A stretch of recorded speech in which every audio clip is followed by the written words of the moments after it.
قال اليماني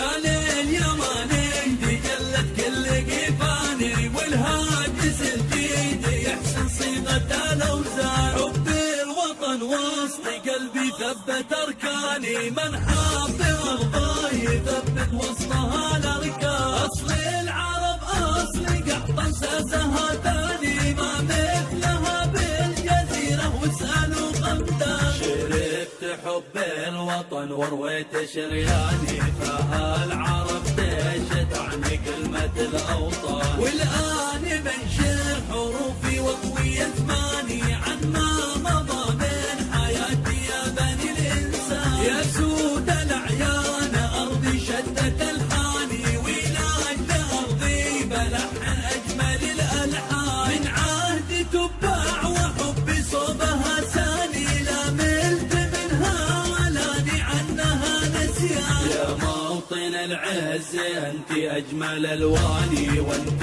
وسط قلبي حالي ممتلي اشجار لا فخر لي غير ارضي طول الازمان منها رضعت الوفا والحب والاحسان يا ماني الاصل وانظر شاهد عياني حد البصر ما تجد به كسر او خذلان من ارضي خلان حيث الجو اسلاني من قريتي جود قاطف اجمل الاغصان يا ارض الاجداد حبك قاصد عاني يا جوهر الكون منسك لو يكون ما كان انا زعيم القوافي مخفي اقبالي ولي قصائد كثيره وزنها اطنان لاجل الوطن سقط شعري وارتفع شاني من باع ارضه في سم مجرم وشيطان يا فخر الاوطان حبك دايم اسلاني يا بلسم الجرح يا من تروي العطشان قال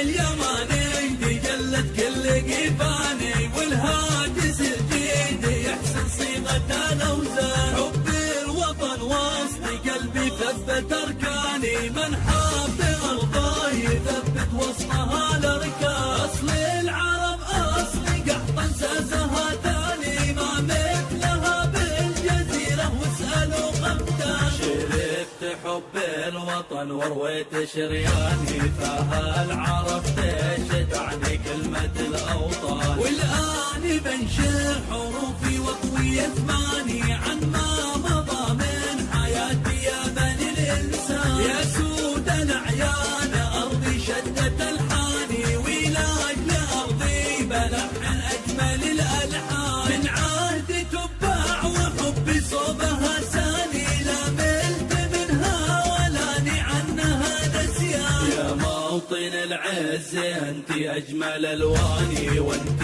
وسط قلبي حاني ممتلي اشجار لا فخر لي غير ارضي طول الازمان منها رضعت الوفا والحب والاحسان يا ماني الاصل وانظر شاهد عياني حد البصر ما تجد به قصر او خذلان من ارضي خلان حيث الجو اسلاني من قريتي جود قاطف اجمل الاغصان يا ارض الاجداد حبك قاصد عاني يا جوهر الكون منسك لو يكون ما كان انا زعيم القوافي مخفي اقبالي ولي قصائد كثيره وزنها